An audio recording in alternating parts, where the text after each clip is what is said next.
भोलानाथ शहर की एक छोटी सी गली में रहता था। वह मेडिकल दुकान चलाता था। सारी दवाइयों की उसे अच्छी जानकारी थी। पूरी दुकान खुद संभालता था, इसीलिए कौन सी दवा कहाँ रखी है उसे अच्छी तरह पता था।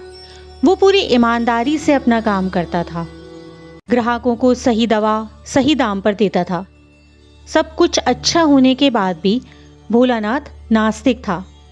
भगवान में उसे जरा भी विश्वास नहीं था। वह पूरा दिन दुकान पर काम करता, शाम को परिवार और दोस्तों के साथ समय गुजारता था। उसे ताश खेलने का शौक था। जब भी समय मिलता दोस्तों के साथ ताश खेलने बैठ जाता।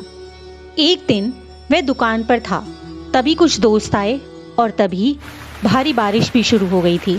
रात हो चली थी, लेकिन सभी बारिश थमने का इंतज़ार कर रहे थे। बिजली भी चली गई थी। बैठे बैठे क्या करें, सोचा मोमबत्ती की रोशनी में ताश ही खेल लेते हैं। सारे दोस्त दुकान में ताश खेलने बैठ गए। सभी ताश में मग्न थे। तभी एक लड़का दौड़ा दौड़ा आया। वह पूरी तरह भीग चुका था। उसने जेब से दवा की एक पर्ची निकाली और भोलानाथ से दवाई मांगी। भोलानाथ खेलने में मगन था। उसने पहली बार में तो ध्यान ही नहीं दिया।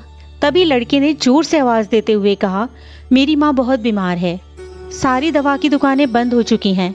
एक आप ही की दुकान खुली हुई है। आप दवा देंगे तो मेरी माँ ठीक हो जाएगी।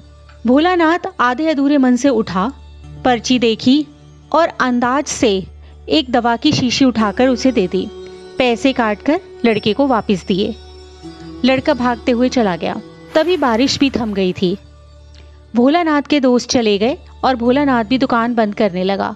तभी उसे ध्यान आया कि रोशनी कम होने के कारण उसने गलती से लड़के को चूहे मारने वाली दवा की शीशी दे दी है। भोलानाथ के हाथ पांव फूलने लगे। उसका दिल जोर जोर से धड़कने लगा। उसकी 10 साल की नेकी पर मानो जैसे ग्रहण लग गया हो। उस लड़के के बारे में वह सोचकर तड़पने लगा। सोचा, यदि उसने वह दवाई अपनी बीमार माँ को दे दी होगी तो वह अवश्य ही मर जाएगी।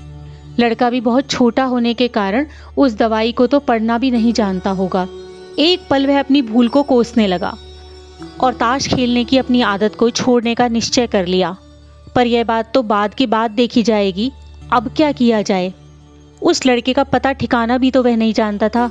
कैसे उस बीमार माँ को बचाया जाए? सच, कितना विश्वास था उस लड़के की आंखों में। भोलानाथ को कुछ नहीं सूझ रहा था। घर जाने की उसकी इच्छा अब जैसे मानो ठंडी पड़ गई थी। दुविधा और बेचैनी ने उसे घेर लिया था। घबराहट में वह इधर उधर देखने लगा। पहली बार उसकी नज़र दीवार के उस कोने पर पड़ी जहां उसके पिता ने जिद करके भगवान श्री कृष्ण की तस्वीर दुकान के उद्घाटन के वक्त लगाई थी। तब पिता ने कहा था, भगवान की भक्ति में बड़ी शक्ति होती है। वह हर जगह व्याप्त है और हमें सदैव अच्छे कार्य करने की प्रेरणा देता है। भोलानाथ को वह सारी बातें याद आने लगीं।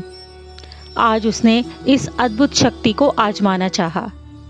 उसने कई बार अपने पिता को तस्वीर के आगे हाथ जोड़कर आंखें बंद करते हुए पूजा करते हुए देखा था।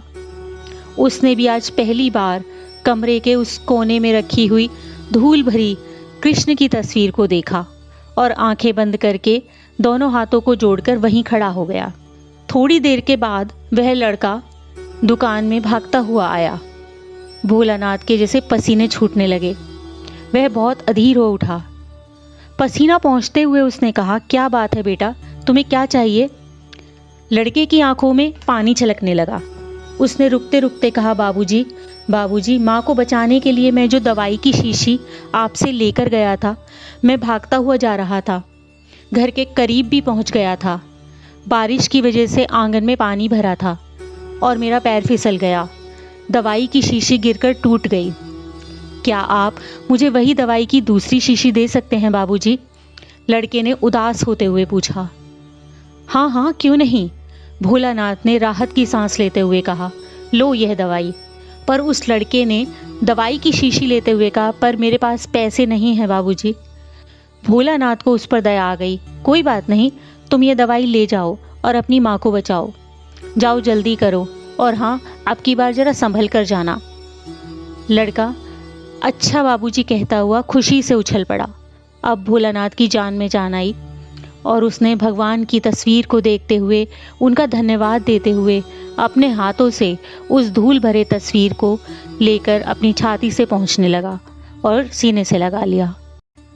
इसी प्रकार की अन्य व्रत एवं पौराणिक कथा कहानियों के लिए हमारे चैनल को सब्सक्राइब और शेयर करें ताकि आप भी दूसरों तक इन्हें पहुंचाकर धर्म लाभ